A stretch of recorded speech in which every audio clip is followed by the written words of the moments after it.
Hello कक्षा 10 के प्यारे छात्र छात्राओं, स्वागत है आपका हमारे YouTube चैनल यस के पॉइंट कोचिंग क्लासेस में। बच्चों, आज हमने कक्षा 10 विज्ञान, ठीक है, सेट 2018 का 824 IT यहाँ पे आप देख सकते हैं।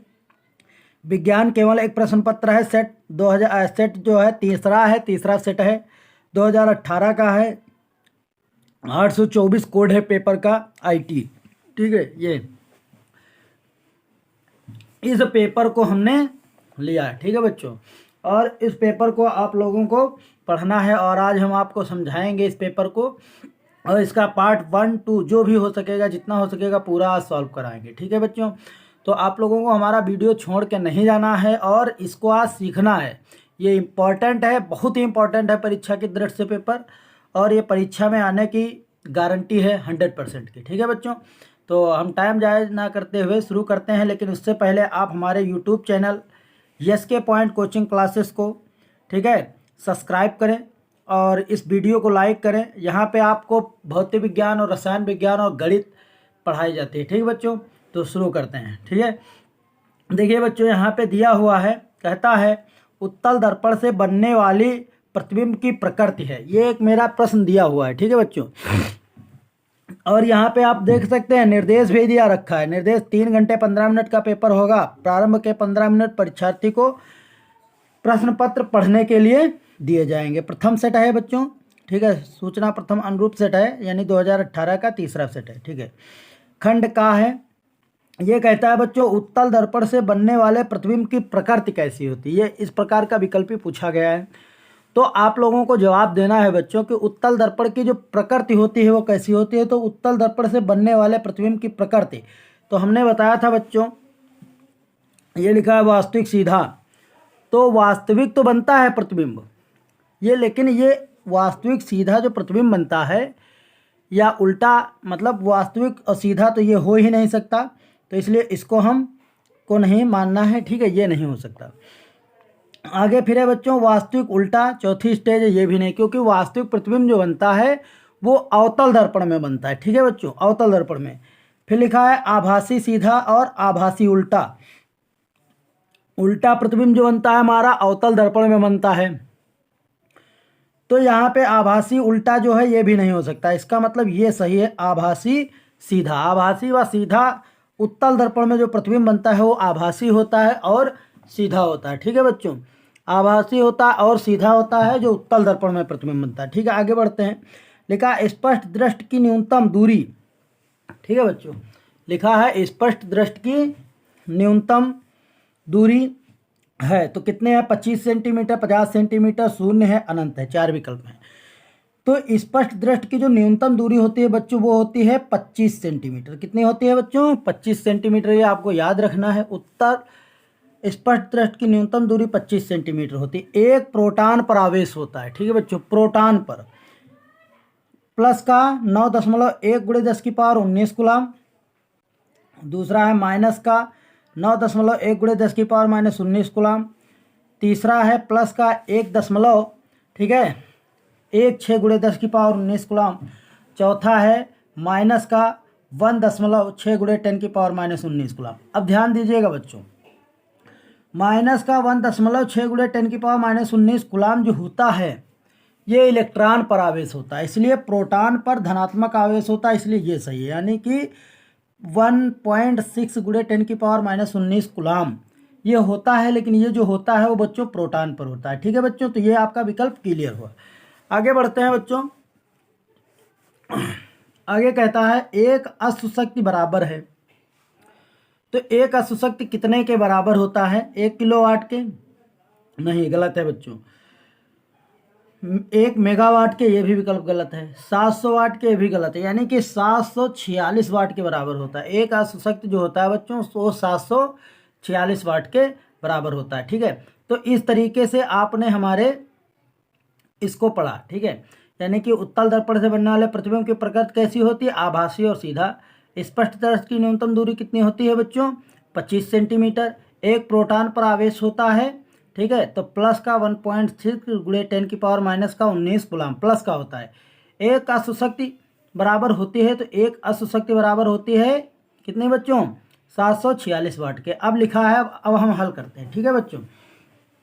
अब कहता है 1 किलोवाट घंटा को जूल में बदलिए, ठीक है बच्चों। बहुत इंपॉर्टेंट क्वेश्चन, बहुत ही सुपर क्वेश्चन, ठीक है बच्चों। परीक्षा की दृष्टि से बहुत ही सुपर क्वेश्चन है। वो ये कहता है कि 1 किलोवाट घंटा को जूल में बदलिए। तो हम थोड़ा इसको पेपर को यहाँ से हटाएंगे, इसके बाद हल करवाते हैं, ठीक है बच्चों। तो आते हैं 1 किलोवाट घंटा। एक तुम्हारा क्वेश्चन नंबर दूसरा का बच्चों ये जो है का है, दूसरे का है। ये कहता है 1 किलोवाट घंटा को जूल, ठीक है, में बदलिए। ये कहता है बच्चों। पेपर देने से पहले इस क्वेश्चन को आप लोग जरूर पढ़ लेना है, ठीक है बच्चों। तो ये 2 नंबर में पूछा भी गया है क्वेश्चन, ठीक है। अब हल करते हैं, ठीक। तो 1 किलोवाट घंटा को जूल में बदलिए, भौतिक विज्ञान हम लोग पढ़ रहे हैं बच्चों। सेट 2018 का तीसरा है, ठीक है।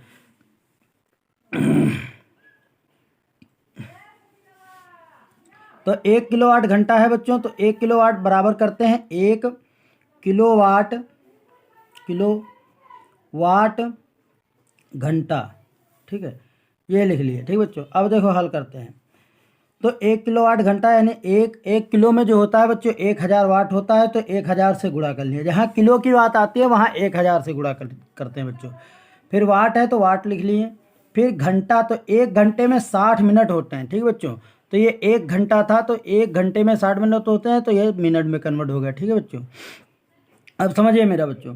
तो हो गया 1000 एक अन्नम यानी 1000, ठीक है बच्चों। 1000 वाट हो गया, ठीक। गुणे, अब क्या है 60 मिनट है, तो 60 मिनट और 60 गुणे मिनट कर सकते हो। तो 1 मिनट में 60 सेकंड होते हैं, तो इसको सेकंड में कन्वर्ट कर लिया, ठीक है बच्चों। इतनी चीज़ समझ में आई। अब ये जो समय था वो सेकंड में बदल गया। पहले जो 1 घंटा था, यानी कि 1 घंटा जो समय था 1 किलो वाट, यानी 1 किलो का मतलब होता है 1 गुणे 1000 वाट। किलो को वाट में कन्वर्ट कर दिया, ठीक है। 1 किलो वाट को सिर्फ वाट में कन्वर्ट कर दिया। फिर घंटा है, घंटे का मतलब है 1 घंटा, ठीक है। तो 1 घंटे में 60 मिनट होते हैं, तो 60 से गुणा करके इसको मिनट में कन्वर्ट कर दिया। अब 1 मिनट में 60 सेकंड होते हैं, तो फिर 60 से गुणा करके इसको सेकंड में कन्वर्ट कर दिया। अब बच्चों, ठीक है। तो कहता है 1 किलोवाट घंटा को जूल में बदलिए, तो जूल में बदलते हैं। देखो बच्चों, 6 छाक 36 हो जाता है। 1 2 3 4 5, तो 1 2 3 4 5, तो हो गया बराबर 3। अब देखो बच्चों, दशमलव जहाँ कोई नहीं होता वहाँ दशमलव अनंत में होता है। कहाँ होता है बच्चों? अनंत में दशमलव होता है। इतनी चीज़ का ध्यान रखना है। तो दशमलव यहाँ से यहाँ आएगा, ठीक है। तो कितनी संख्या? 2 2 4 2 6, तो 0.6 गुणे 10 की पावर 6, ठीक है बच्चों। ये जूल में कन्वर्ट हो गया। तो ये कहता था 1 किलो वाट घंटा को कहता था जूल में बदलिए, बराबर हो जाएगा 3.6 गुणे 10 की पावर 6, ठीक है, जूल। तो ये बच्चों जूल में कन्वर्ट हो गया हमारा। ये हमारा हल हो गया, ठीक है बच्चों। ये हमारा यहाँ पे आंसर हो गया, ठीक है। आगे बढ़ते हैं बच्चों, ध्यान दीजिएगा। आगे बढ़ते हैं। ये देखिए बच्चों, फिर हमने आपका प्रश्न ले आए, ठीक है। तो हमारा दूसरे का क्या कहता था? 1 किलोवाट घंटा को जूल में बदलिए, बदल दिया। फिर कहता है लेंस की क्षमता से क्या तात्पर्य है? ये एक डिफिनीशन है, लेंस की क्षमता, ठीक है। तो लेंस की क्षमता के बारे में अगला क्वेश्चन हमारा दिया है बच्चों कि लेंस की क्षमता से क्या तात्पर्य है। तो क्वेश्चन दूसरे का खा करना है, तो यहाँ लिखते हैं बच्चों, ठीक है। इसको हटाते हैं हम। दूसरे का खा लिखेंगे लेंस की क्षमता, ठीक है बच्चों। लेंस की क्षमता, तो लेंस की क्षमता क्या होती है इसको पढ़ेंगे और जानेंगे, ठीक है बच्चों, ध्यान दीजिए। तो लेंस की क्षमता होती है किसी लेंस की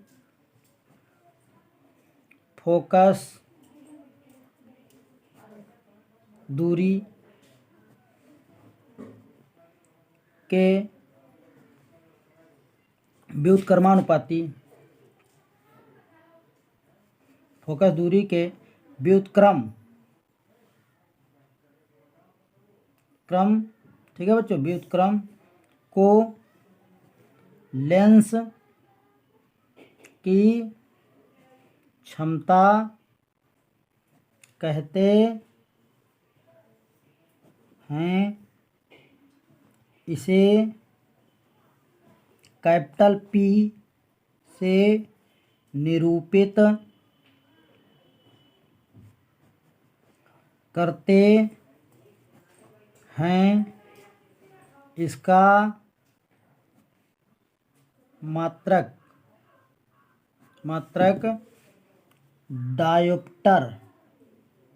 डायोप्टर होता है, ठीक है बच्चों। यानी कि सूत्र हो जाता है P बराबर 1/f मीटर के लिए, जब मीटर में फोकस दूरी होती है, मीटर के लिए, ठीक है। और एक होता है, या कह सकते हो P बराबर एक होता है 100/f, ठीक है, जब फोकस दूरी सेंटीमीटर में दी हो, ठीक है बच्चों। ये आपका हल हो गया। तो ये देखिए बच्चों, ये हमने दूसरे का खा लिखा लेंस की क्षमता किसे कहते हैं, यानी कि पावर ऑफ लेंस, ठीक है। तो लेंस की क्षमता यानी पावर ऑफ लेंस, तो किसी लेंस की फोकस दूरी के व्युत्क्रम को लेंस की क्षमता कहते हैं, व्युत्क्रम को लेंस की क्षमता कहते हैं। इसे पी से निरूपित करते हैं। इसका मात्रक डायोप्टर होता है, ठीक है। अब देखो बच्चों, इसमें लेंस की क्षमता पूछ रहा था, लेकिन थोड़ा हमने बढ़ा दिया। तो लेंस की क्षमता का मात्रक जो होता है क्या होता है बच्चों, डायोप्टर होता है। याद रखना है हमको। सूत्र होता है P बराबर 1/f, ये मीटर के लिए होता है, या P बराबर 100/f, ये जब फोकस दूरी काहे में दी हो, सेंटीमीटर। जब फोकस दूरी मीटर में दी हो तो P बराबर 1/f लगाते हैं, और जब फोकस दूरी सेंटीमीटर में दी हो तब P बराबर 100/f लगाते हैं, ठीक है बच्चों। इतनी चीज़ आप लोगों को कन्फर्म हुई। आगे बढ़ते हैं, ठीक है। यहाँ पे कुछ इम्पोर्टेंट फैक्ट जान लेते हैं, ठीक है बच्चों। इम्पोर्टेंट फैक्ट है, तो इम्पोर्टेंट फैक्ट क्या है बच्चों, ध्यान देते हैं। इम्पोर्टेंट फैक्ट ये है, उत्तल लेंस की क्षमता धनात्मक तथा अवतल, ठीक है बच्चों, अवतल लेंस की क्षमता ऋणात्मक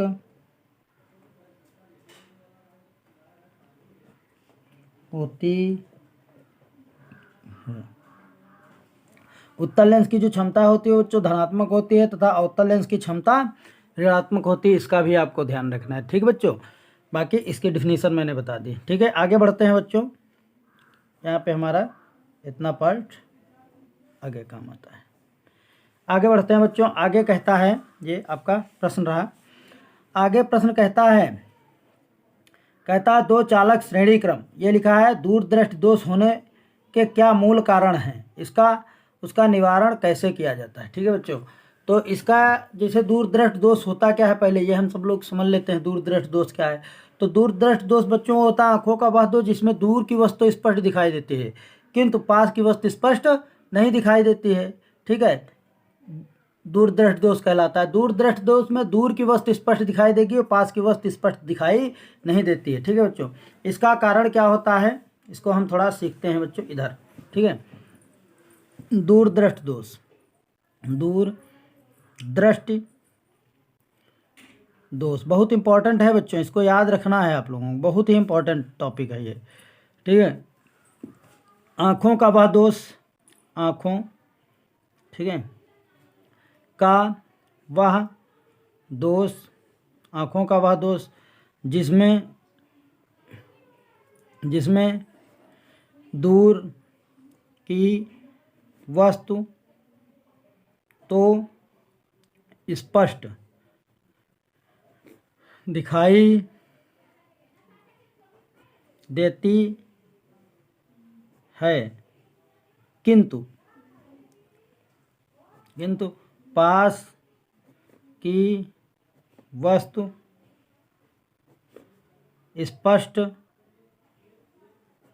दिखाई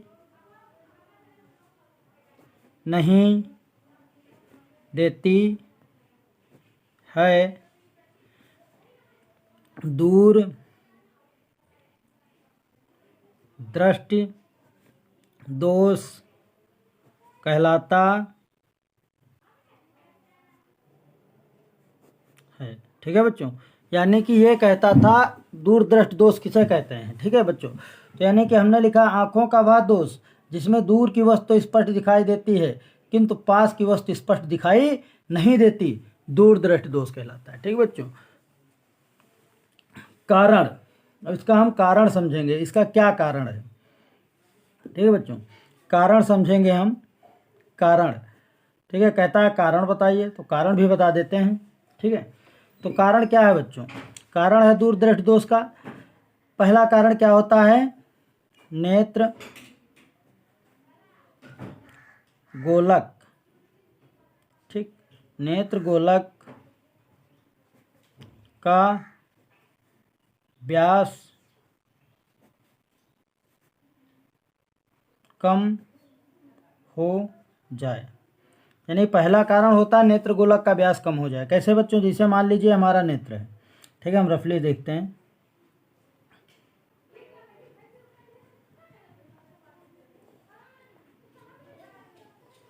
ठीक है बच्चों, ये हमारा मनोनेत्र है।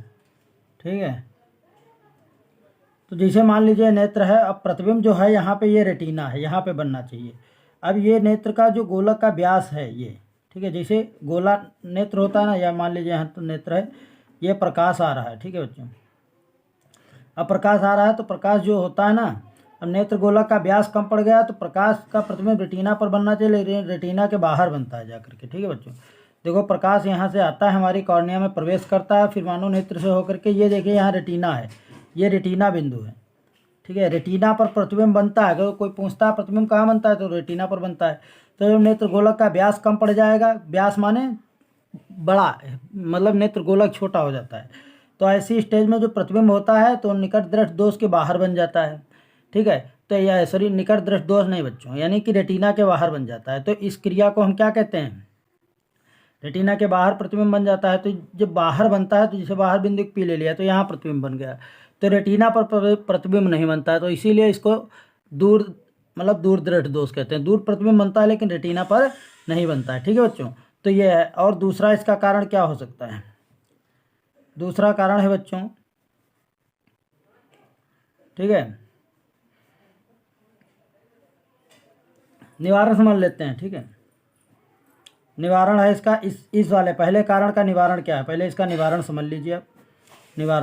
निवारण क्या है बच्चों, इसके निवारण के लिए हम क्या करते हैं, देखिए इसमें निवारण के लिए क्या करते हैं, अवतल, ठीक है, उत्तल लेंस का प्रयोग करते हैं। किस लेंस का प्रयोग करते हैं भैया, उत्तल लेंस। ठीक है, उत्तल लेंस का प्रयोग करते हैं। ठीक है, पहले करते हैं उत्तल लेंस का प्रयोग करते हैं। कैसे करते हैं ये चीज़ सीख लेते हैं। देखिए ये हमारा है, मान लीजिए नेत्र गोलक है। ठीक है, यहाँ पे थोड़ा उभार ले लेते हैं हम, क्योंकि कॉर्निया होती है। ठीक है, यहाँ पे ये हमारे, अब देखो प्रकाश जैसे आ रहा था, यहाँ पे उत्तल लेंस लगा देते हैं, उत्तल लेंस। तो अब प्रकाश आया, अब उत्तल लेंस का कार्य होता है बच्चों कि जो विभिन्न माध्यमों से प्रकाश आता है उसको मतलब थोड़ा रोक देता, मतलब एक बिंदु पे इकट्ठा करने की कोशिश करता है।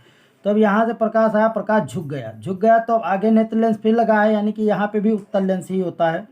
ठीक है बच्चों, जैसा कि आप लोग जानते हैं यहाँ पे उत्तल लेंस ही लगा है। ठीक है, तो ये उत्तल लेंस लगा, अब यहाँ पे रेटिना है। ठीक है, तो अब प्रकाश यहाँ से आया, यहाँ से ये देखो ये यहाँ से इकट्ठा कर दिया, अब प्रतिबिंब यहाँ रेटिना पर जाकर के प्रतिबिंब बन गया। तो यहाँ इस तरीके से इस दोष का निवारण होता है। ठीक है, उत्तल लेंस करता क्या है, जैसे यहाँ पे देख लेते हैं, ये मान लीजिए हमारा उत्तल लेंस है, अब क्या है, ये प्रकाश इस पर डाला जा रहा है, ठीक है, ये प्रकाश डाला जा रहा है। अब ये उत्तल लेंस का कार्य क्या है, ये विभिन्न माध्यमों से आने वाले प्रकाश को एक बिंदु पे देखो इकट्ठा कर देता है, रोक देता है, और अवतल लेंस क्या करता है, फैला देता है। अब प्रतिबिंब बनता है रेटिना के बाहर दूर बनता है, क्योंकि नेत्र गोलक का व्यास कम पड़ जाता है, ठीक है, या कॉर्निया की चौड़ाई घट जाती है, तो व्यास तो रेटिना पर ना बनकर रेटिना के बाहर चला गया। तो इसमें क्या करते हैं, उत्तल लेंस का प्रयोग कर देते हैं। तो उत्तल लेंस का प्रयोग, उत्तल लेंस का कार्य यही है कि विभिन्न माध्यमों से आने वाले प्रकाश किरणों को इकट्ठा कर देना। तो ये यहाँ पे इकट्ठा हो जाएगा, जब इकट्ठा हो जाएगा तो प्रतिबिंब बाहर ना जा करके रेटिना पर ही बन जाएगा। तो इस प्रकार से दूरदृष्टि दोष का निवारण हो जाता है। ठीक बच्चों, तो कारण यह है कि नेत्र गोलक का जो व्यास होता है वो कम पड़ जाता है। जब नेत्र गोलक का व्यास कम पड़ जाता है तो प्रतिबिंब रेटिना पर ना बन करके बाहर बन जाता है, इसीलिए दूर की वस्तु हमको स्पष्ट दिखाई देती है किंतु पास की स्पष्ट नहीं दिखाई देती है। निवारण में क्या है बच्चों, निवारण में यही है कि इसमें उत्तल लेंस का प्रयोग करते हैं। उत्तल लेंस विभिन्न माध्यमों से आने वाली प्रकाश किरणों को एक बिंदु पे इकट्ठा करता है। तो ये इकट्ठा करेगा किस पे, उत्तल लेंस पे। उत्तल लेंस से जब गुजरेगी तो उत्तल लेंस पे, यानी हमारे जो आंखों में उत्तल लेंस होता है वहाँ पे जाएगा और थोड़ा उसके नज़दीक पहुँच जाएगा, यानी कि यहाँ पे नेत्र लेंस का व्यास बढ़ जाता है। ठीक है, दूसरा कारण यही है कि नेत्र लेंस का जो है व्यास, दूसरा कारण क्या हो सकता है बच्चों, चलिए पहले पहला कारण समझ लेते हैं। तो यहाँ पड़ेगा, अब जो यहाँ पड़ेगा तो इसका भी कार्य है कि उसको और निकट कर देना किरणों को, तो ये यहाँ पे रेटिना पे मिला देता। दूसरा कारण है बच्चों, इसी में समझ लेते हैं दूसरा कारण। दूसरा कारण कुछ और नहीं है, दूसरा कारण में क्या होता है, जैसे ये हमारा मानव नेत्र मान लीजिए, ठीक है, ये हमारा मानव नेत्र है बच्चों, यहाँ पे लेंस, अब क्या होता है, लेंस जो होता है वो बड़ा हो जाता है, यानी उत्तल लेंस जो इसमें होता है मानव नेत्र में वो हमारा बड़ा हो जाता है। जब उत्तल लेंस बड़ा हो जाता है तो क्या है, प्रतिबिंब रेटिना पर, मतलब रेटिना पर ना बन करके बाहर दूर बनने लगता है। ठीक बच्चों, इस तरीके से दूरदृष्टि दोष का कारण और निवारण हमने पढ़ा है। ठीक बच्चों, आगे हम पढ़ते हैं, थोड़ा पन्ना पलट लेते हैं बच्चों क्योंकि स्पेस कम पड़ गया था हमारे पास ये। ठीक है बच्चों, अब देखिए आपका पेपर भी हाजिर है, समझिए आप लोग। ठीक है बच्चों, आगे क्या कहता है, आगे कहता है बच्चों, ये देखिए लिखा है, दो चालक श्रेणी क्रम में जब जोड़े जाते हैं तो उनका तुल्य प्रतिरोध 25 ओम होता है, और जब ये समांतर क्रम में जोड़े जाते हैं तो उनका तुल्य प्रतिरोध 4 ओम हो जाता है। तो प्रत्येक चालक का प्रतिरोध ज्ञात कीजिए। ये 4 नंबर में सवाल आपको दिया गया है। ठीक है बच्चों, बहुत ही अच्छा है जो है प्रश्न है। ये कहता है कि ठीक है, दो चालक जब श्रेणी क्रम में जोड़े जाते हैं तो उनका तुल्य प्रतिरोध 25 ओम होता है, और जब ये समांतर क्रम में जोड़े जाते हैं तो उनका तुल्य प्रतिरोध 4 ओम होता है। तो प्रत्येक चालक का प्रतिरोध ज्ञात कीजिए। ठीक है बच्चों, तो हम इसको हल करते हैं, ये थोड़ा इसको हटाते हैं यहाँ से, ये देखिए। ठीक है बच्चों, आ जाते हैं हम अपने टॉपिक पे। तो अब देखिए बच्चों क्या करते हैं, मान लेते हैं, माना R1 व R2 दो चालक प्रतिरोध हैं। ठीक है बच्चों, दो चालक प्रतिरोध कौन कौन से हैं, R1 व R2 हैं। अब क्या कहता है बच्चों, R1 व R2 दो चालक प्रतिरोध हैं, जिसमें कहता है पहली शर्त, अकॉर्डिंग टू क्वेश्चन, अकॉर्डिंग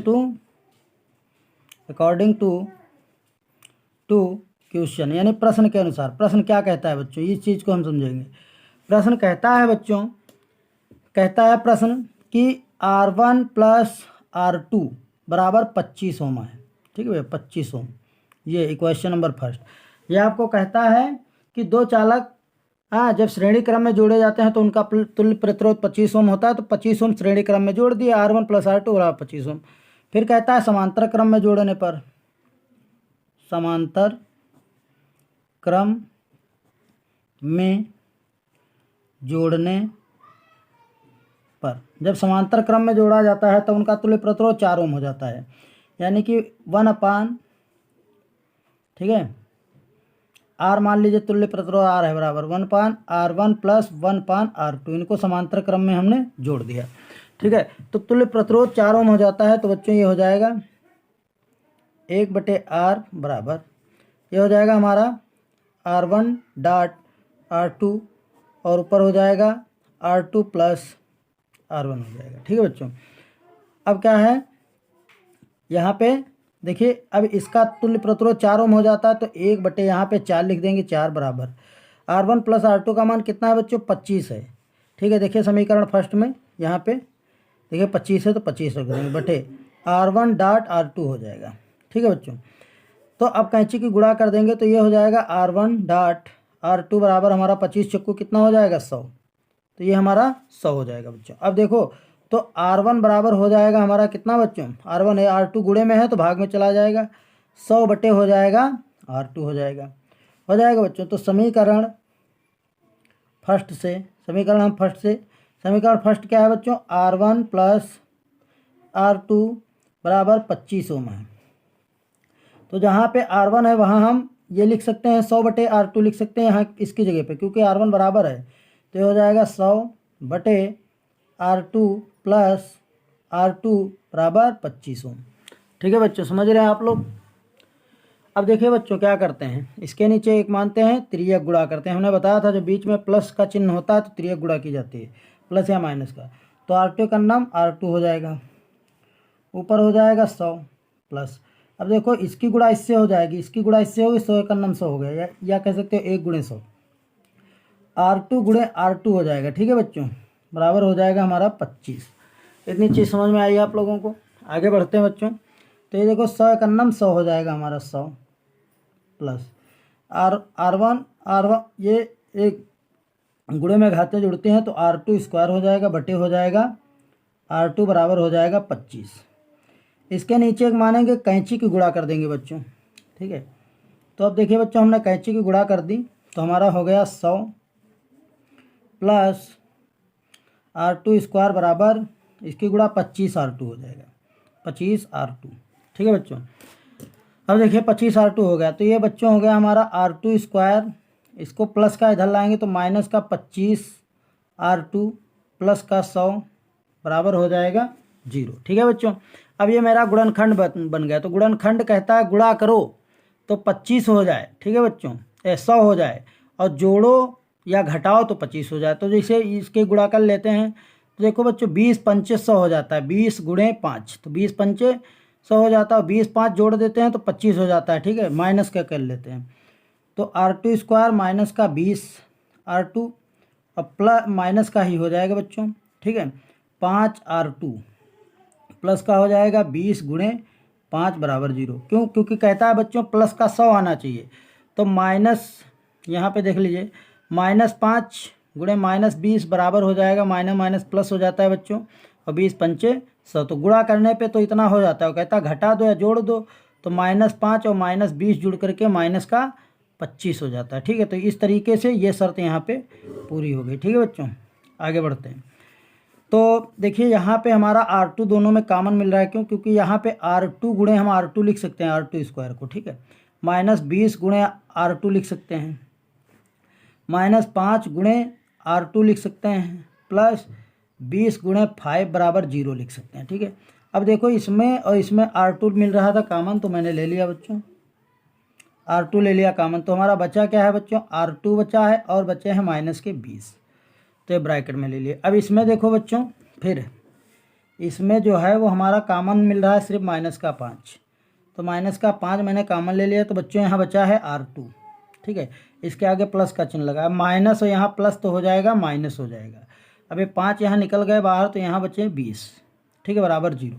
अब देखो ये दोनों फैक्टर एक जैसे हैं बच्चों, तो कॉमन ले लेंगे तो ये हो जाएगा हमारा R2 -20 एक ब्रैकेट में। ठीक है बच्चों, अब बचा क्या है, ये बचा है, ये बचा, तो इसको एक ब्रैकेट में ले लेंगे तो R2 -5 बराबर हो जाएगा 0। ठीक है बच्चों, इतनी चीज़ समझ में आ गई होगी आपके। आगे बढ़ते हैं।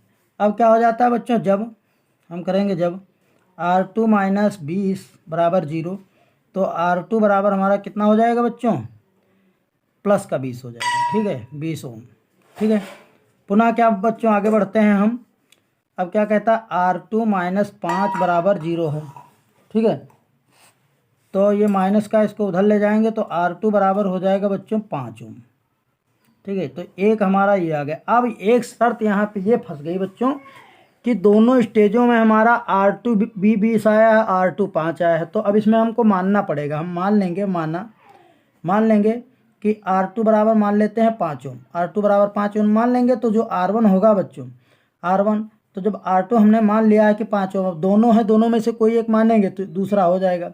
तो R1 इंटू, ठीक है बच्चों, R1 प्लस R2 बराबर हमारा 25 है ही, 25 ओम। तो ये 5 माने हैं, तो जहाँ पे R2 लिखा वहाँ 5 लिख सकते हैं। तो R1 प्लस 5 बराबर हो जाएगा 25। तो प्लस का इसको उधर ले जाएंगे, तो R1 बराबर हमारा हो जाएगा बच्चों 25 माइनस 5, तो R1 बराबर जो हो जाएगा हमारा 20 ओम हो जाएगा। ठीक है बच्चों, तो इस प्रकार से हमारा यहाँ पे आंसर हो गए। R1 बराबर हमारा आ गया 5 ओम और R2 बराबर हमारा हो गया बच्चों 20 ओम। और दूसरी शर्त या आंसर दूसरा भी हो सकता है। अगर जो हम मान लेते हैं R1 बराबर मान लेते हैं 20, ठीक है, 20 ओम, तो R2 जो होगा हमारा 5 ओम हो जाएगा।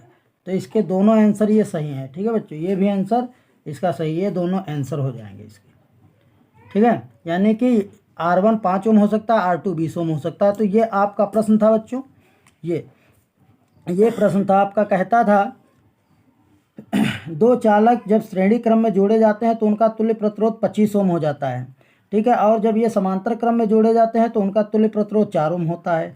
तो प्रत्येक चालक का प्रतिरोध ज्ञात कीजिए। तो वही बात है, अगर समांतर क्रम में इनको जोड़ोगे बच्चों, यानी कि 20 और 5 को, तो 4 ओम आएगा। अगर श्रेणी क्रम में जोड़ दोगे तो 20 5 25, 20 5 25 या 5 20 का 4 हो जाएगा। तो इस प्रकार से आपका ये जो सवाल था हमारा, इस प्रकार के कि दो चालक जब श्रेणी क्रम में जोड़े जाते हैं तो उनका तुल्य प्रतिरोध 25 ओम होता है, और जब ये समांतर क्रम में जोड़े जाते हैं तो उनका तुल्य प्रतिरोध 4 ओम होता है। ठीक है, तो ये हमने सवाल यहाँ पे हल करवा दिया। अगला बच्चों है स्टार वाला है, तो ये 2024 की परीक्षा में बच्चों नहीं पूछा जाएगा। तो स्टार लगे प्रश्नों को हमको नहीं पढ़ना है। यहाँ पे कहता भी है फैराडे के विद्युत चुंबकीय प्रेरण संबंधी नियम लिखे। तो फैराडे के विद्युत चुंबकीय प्रेरण संबंधी 2 नियम हैं, उनको हमको नहीं लिखना है। ठीक है बच्चों, क्योंकि इस पे स्टार लगा, और स्टार लगे वाले प्रश्न हमको नहीं पढ़ने, यूपी बोर्ड में नहीं पूछे जाएंगे क्योंकि ये हटे।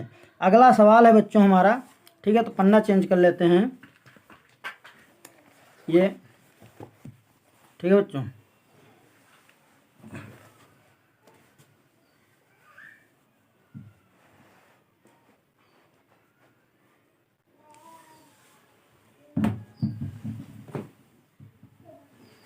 आगे ये हमारा सवाल है बच्चों, ध्यान देंगे ये। ठीक है, अब देखिए बच्चों, आपका अगला सवाल जो है इसी में का रह गया है, यानी कि 2018 का जो सेट हमने लिया था उसके भौतिक विज्ञान के पार्ट में एक रह गया है यह चित्र। कह रहा है संलग्न वैद्युत परिपथ में, ठीक है, ज्ञात कीजिए। क्या ज्ञात करना है? पहली शर्त कहता है ए और बी के बीच तुल्य प्रतिरोध ज्ञात कीजिए। दूसरा कहता है परिपथ में प्रवाहित धारा ज्ञात कीजिए। तीसरा कहता है ए और बी के बीच विभवांतर ज्ञात कीजिए। चौथी शर्त कहता है 3 ओम प्रतिरोध के सिरों के बीच विभवांतर ज्ञात कीजिए। और हाँ, 2024 के बच्चे जो हैं इस चीज़ का ध्यान देंगे, उनको ये नहीं पढ़ना है दिष्ट धारा जनित्र किस सिद्धांत पर कार्य करता है, नामांकित चित्र बनाइए और कार्यविधि। यानी कि जो धारा जनित्र होते हैं वो हमको नहीं पढ़ने, वो नहीं आएंगे इस बार यूपी बोर्ड में। ठीक है बच्चों, ठीक है बच्चों, तो आगे हम सवाल पढ़ते हैं। सवाल नंबर 4 है, बहुत अच्छा सवाल है। ठीक है, तो इसको हम बनाते हैं। ठीक है बच्चों, ये यहाँ पे हम बनाते हैं। ये दिया है बच्चों, इस तरीके से चित्र दिया है।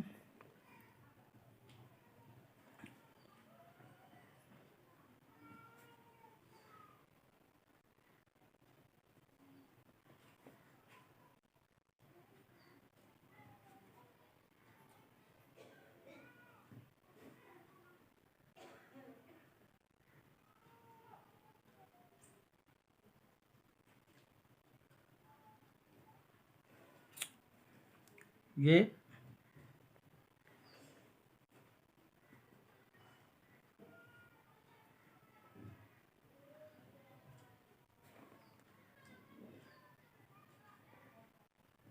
ऐसा दिया है। ठीक है बच्चों, ये 3 ओम का दिया है, ये 2 ओम दिया है आपको, 2 ओम, ये भी 2 ओम दिया है, ये आपको 2 ओम दिया है इसमें, और ये आपको 2 ओम दिया है। ठीक है, और यहाँ पे ये ए है और यहाँ पे ये बी है। ठीक है बच्चों, यहाँ पे बैटरी लगी है, प्लस है, ये माइनस है, और टोटल 10 वोल्ट की बैटरी यहाँ पे लगी है। ठीक है बच्चों, ध्यान रखना है 10 वोल्ट की बैटरी लगी है।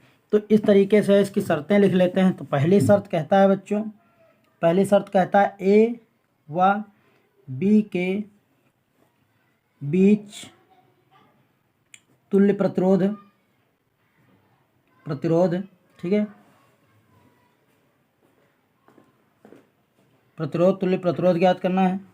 दूसरी शर्त कहता है बच्चों, ठीक है, परिपथ में धारा, परिपथ, ठीक है, में धारा, ठीक है। तीसरी शर्त बच्चों कहता है इसमें, ठीक है, तीसरी शर्त कहता है ए बी के बीच विभवांतर, ए व बी के बीच, ठीक है, विभवांतर। चौथी शर्त आपका कहता है बच्चों 3 ओम के प्रतिरोध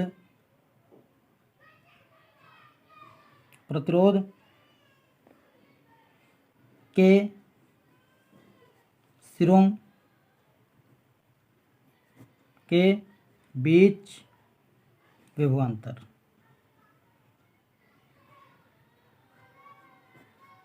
ये हमारा सवाल दिया हुआ है, ठीक है बच्चों। तो हमने इसको लिख लिया, आप यहाँ पे इसको देख सकते हैं एक बार, ठीक है।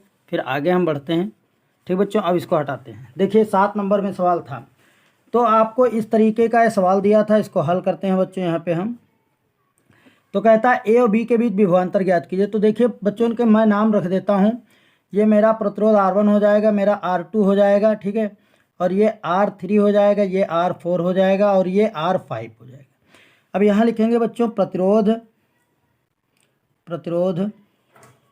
R1 व R2 श्रेणी क्रम में जुड़े हैं, श्रेणी क्रम में जुड़े हैं, ठीक है बच्चों। तो और प्रतिरोध, ठीक है बच्चों, और प्रतिरोध R3 व R4, ठीक है, श्रेणी क्रम में जुड़े हैं,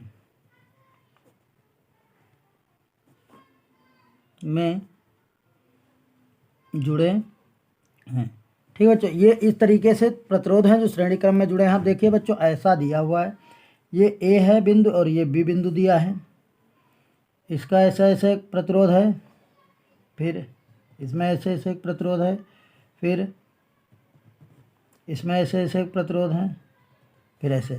तो 2 ओम ये है, 2 ओम ये है, 2 ओम ये है, 2 ये R1 है, ये R2 है, ये R3 है, ये R4 है।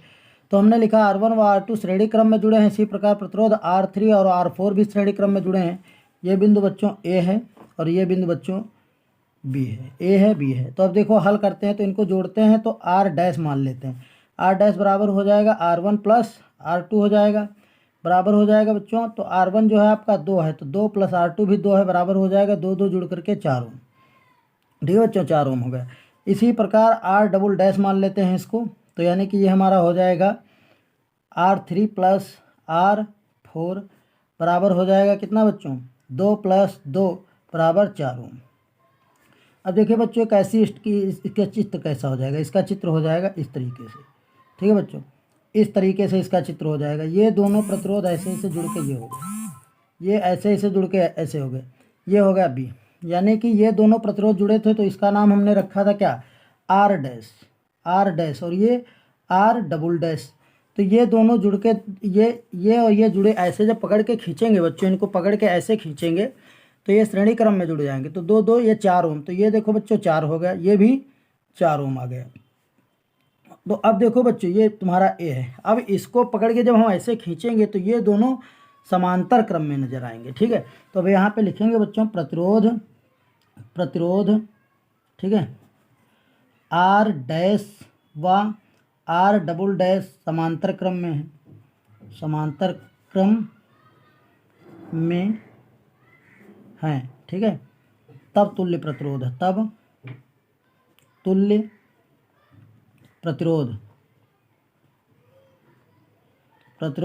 R ट्रबल डैश इसको मान लेंगे, ठीक है बच्चों, ये ज्ञात करते हैं। तो यानी कि हो जाएगा 1/R ट्रबल डैश बराबर 1/R dash plus 1/R double dash कर लेंगे, ठीक है बच्चों। तो ये कितना है R डैश आपका, इसका यानी R1 R2 का योग आया था तुम्हारा कितना, 4 आया था और इसका इसका आया था कितना, 4 आया था। यानी कि ये जुड़ करके 2 4 हो गया, ये जुड़ के 4 हो गया। अब इनको जोड़ना है, ठीक है बच्चों। तो हो जाएगा 1/r डबल डैश बराबर 1/4 प्लस 1/4। हर समान होने पर हर समान है बच्चों, तो जब हर समान होने पर तो सबके बटे हो जाएगा 4। 4 कर लेंगे ऊपर 1/r डबल डैश, ठीक है बच्चों, बराबर कर लेंगे। अब जब जोड़ेंगे तो देखो ऊपर का 1 + 1 जोड़ करके बराबर हो जाएगा 2/4 हो जाएगा। तो एक नंबर 2 दूनी 4 बराबर हो जाएगा 1/2, ठीक है बच्चों। तो 1/r डबल डैश बराबर 1/2 हो जाएगा। तो दर्जा पलट देंगे, दर्जा पलटने पर दर्जा पलट देंगे बच्चों। जब दर्जा पलटेंगे, ठीक है बच्चों, दर्जा पलट देंगे तो हमारा r डबल डैश बराबर हो जाएगा 2, ठीक है बच्चों। यहाँ पे 2 आ गया। यानी कि इसकी स्ट्रक्चर अब कैसी हो गई, अब इसकी स्ट्रक्चर ये मान लीजिए आपका a है, तो ये आपका b हो गया। तो इस तरीके से जुड़ जाएगा, ये दोनों जुड़ करके यहाँ पे आ जाएंगे। अब इसके जो चित्र होगा इसका, ठीक है बच्चों, तो आपकी एक शर्त भी कहती थी, क्या कहती है, ए और बी के बीच तुल्य प्रतिरोध ज्ञात करो। तो पहली शर्त का ये आंसर हो जाएगा बच्चों, ए और बी के बीच, ठीक है, समझिए बच्चों। पहली शर्त का आंसर हो जाएगा ए व बी के मध्य, ठीक है, मध्य तुल्य प्रतिरोध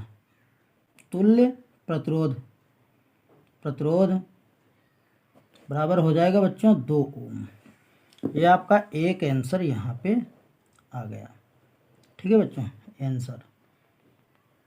यानी ए और बी के बीच तुल्य प्रतिरोध हमने हल किया, इसको लिया यहाँ पे, इनको जोड़ा श्रेणी क्रम में, इनको जोड़ा श्रेणी क्रम में, तो ऐसी आई स्ट्रक्चर, फिर इनको समांतर क्रम में जोड़ दिया तो ऐसी स्ट्रक्चर हो गई, ठीक बच्चों। ये ए हो गया, इस तरीके हो गई। वही हमारा ए और बी के बीच तुल्य प्रतिरोध ये आया है जो, तो 2 ओम आया, ठीक है बच्चों।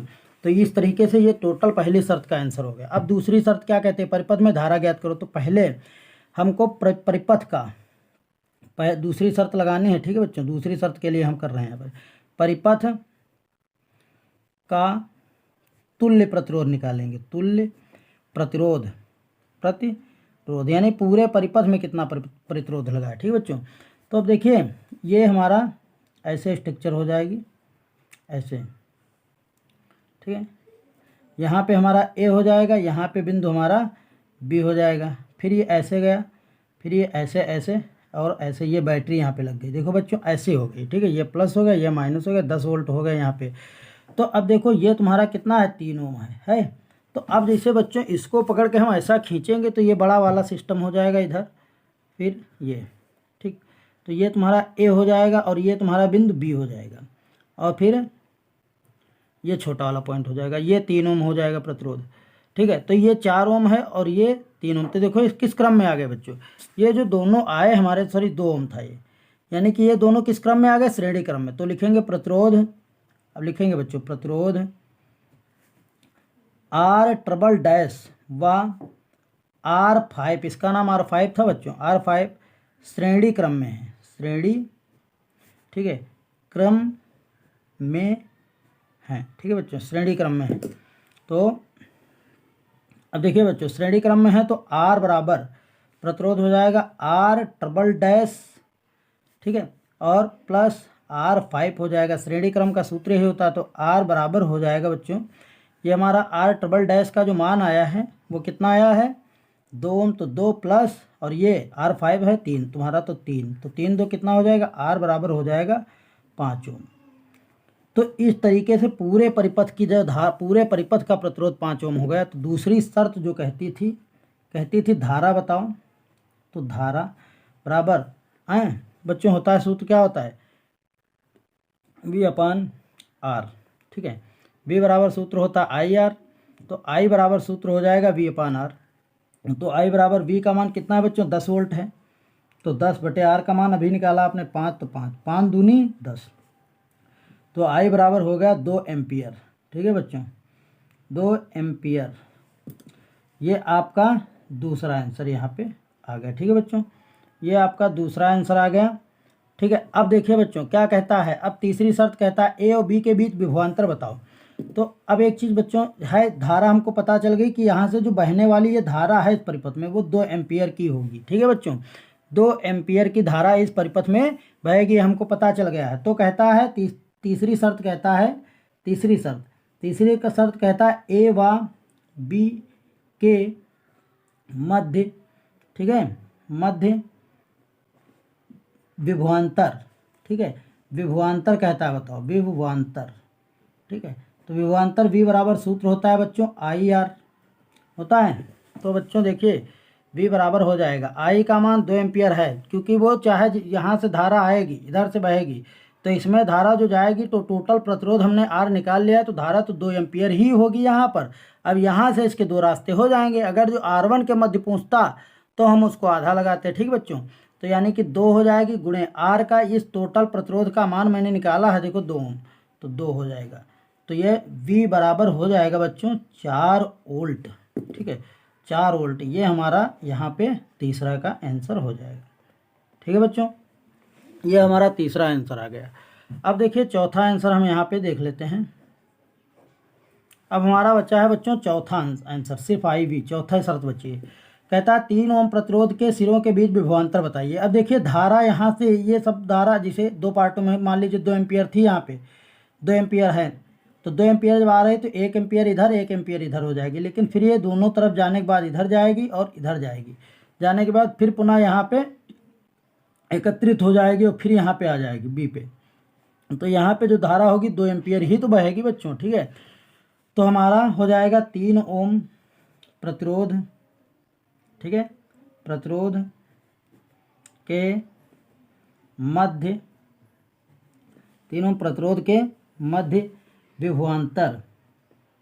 विभवांतर निकालेंगे बच्चों, विभवांतर। ठीक है, विभवांतर V बराबर सूत्र होता है IR, तो हो जाएगा V बराबर बच्चों, I का मान हो जाएगा 2 एम्पियर, धारा 2 एम्पियर ही रहेगी, तो 2 गुणे R का मान बच्चों देखो 3 ओम दिया है, तो 3, तो 3 दूनी 6, V बराबर कितना हो जाएगा 6 वोल्ट। ठीक है बच्चों, तो उत्तर की जांच है कि हमारा ये सवाल सही है कि गलत, ये भी मैं बता दूं आपको। इसके बाद मैं अपनी गाड़ी को विराम देता हूं बच्चों। ठीक है, देखिए बच्चों 6 वोल्ट ये है, 4 वोल्ट ये है, तो 6 4 10 वोल्ट, बैटरी 10 वोल्ट जुड़ी थी, इसलिए हमारा पूरा सवाल बिल्कुल सही लगा है, कहीं भी किसी भी प्रकार की मिस्टेक नहीं है। ठीक बच्चों, ये आपका पेपर रहा, आप लोग फिर से एक बार देख लेते हैं। ठीक है, इसको आज हमने पढ़ा है, यानी कि 2018 का तीसरा सेट है बच्चों, और इसको हमने विधिवत पढ़ा है। ठीक है बच्चों, ये वाला सवाल जो था आपका 4 नंबर का था, संलग्न परिपथ में AB के बीच तुल्य प्रतिरोध ज्ञात करना था, धारा ज्ञात करनी थी, विभवांतर ज्ञात करना था, और 3 ओम के सिरों के बीच विभवांतर ज्ञात करना था। ये वाला सवाल आपको यहाँ पे हमने पूरा बिल्कुल विधिवत लगवाया है। आपको वीडियो कैसा लगा आप लोग हमें कमेंट में ज़रूर बताएं, और हमारे YouTube channel SK point coaching classes को लाइक करें, सब्सक्राइब करें, चैनल को सब्सक्राइब करें, वीडियो को लाइक करें, और कमेंट में बताएं वीडियो कैसा लगा। ओके बच्चों, धन्यवाद।